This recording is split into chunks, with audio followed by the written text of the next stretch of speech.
Hello again.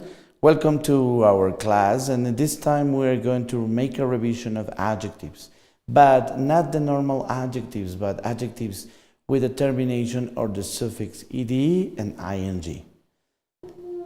In the first place, let's remember what an adjective is. What is an adjective? An adjective, for definition, is a word or words that describe a noun. Give a noun a characteristic, a specific characteristic. So you find this: I feel happy about my new job. It's fascinating. Do you have a big house? Yes, I have a huge house with a beautiful garden. What time do you go to bed? I usually get home late, so I go to bed by midnight. Depending on your circumstance, you are describing these adjectives according to describing an action or describing an event or describing a person, any noun. Happy, about a person. Big, about a house. Huge, the size of the house. Beautiful, the appearance of the garden. Late, the time you get home. However, you have some other kinds of adjectives which are not these normal adjectives.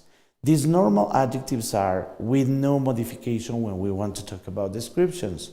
But in this other hand, yes. These adjectives are adjectives that come from verbs. And those verbs get transformed into the past participle form. The past participle form is regularly subjected to the termination or the suffix ed. And when you add ed, they become an adjective. How? You see the first example. I feel fascinated by the way they made the film. I feel fascinated. But that adjective comes from the verb fascinate. The verb is fascinate. The movie or the film fascinates you. But you're talking about what you feel.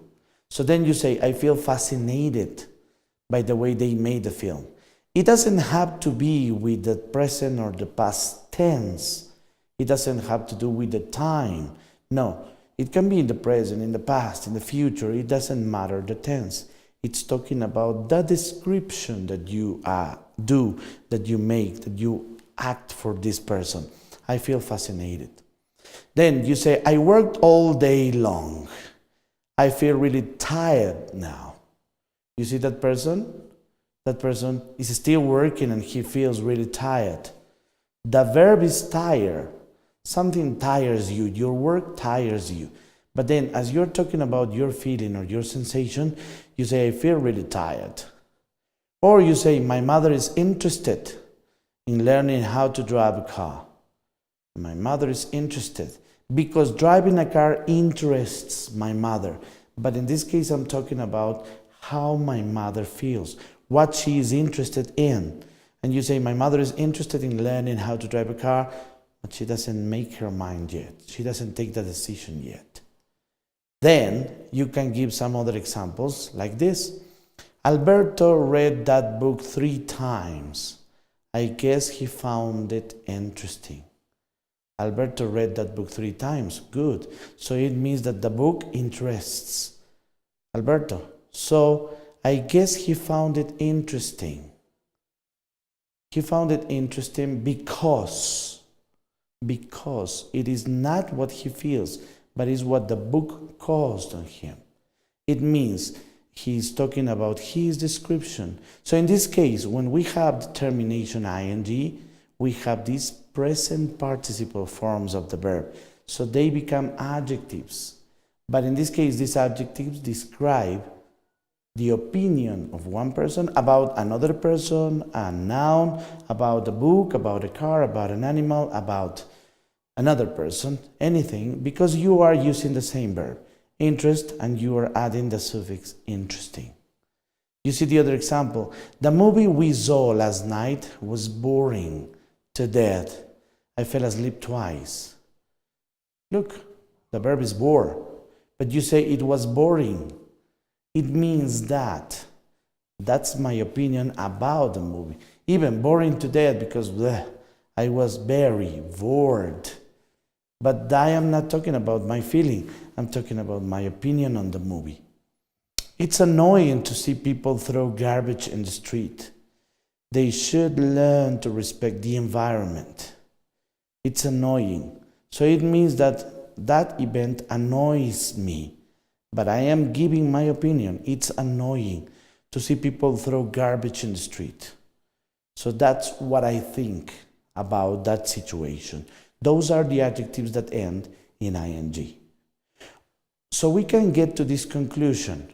When we use these adjectives, either we use the adjectives ending in ed or we use the adjectives ending in ing, we have to make sure that they come first from a verb. That's the original part. But second, we have to consider the two sides of the story. First, the ones that are the past participle verbs. It means the ones that end in ed, and then the ones that finish in ing, which are the present participle forms of the verb. You get these two examples to get clearer the situation. The latest superhero film was really amazing due to the special effects and the aftermath. That's the locutor's opinion. That person thinks that the movie was really amazing. But on the second example, you see, I was amazed by the latest superheroes film due to the special effects and the aftermath. The topic is the same, but then I say I was amazed because I am talking about my feelings, my sensations. Remember, the opinion, the verbs that end in ing, can be used for people or things. You can give your opinion about people, your opinion about things. But when you talk about your feelings or your sensations, you only use the verbs that have the termination ed for people, only for people. Anyway, both of them are used as adjectives for describing feelings or describing opinions. Thank you very much.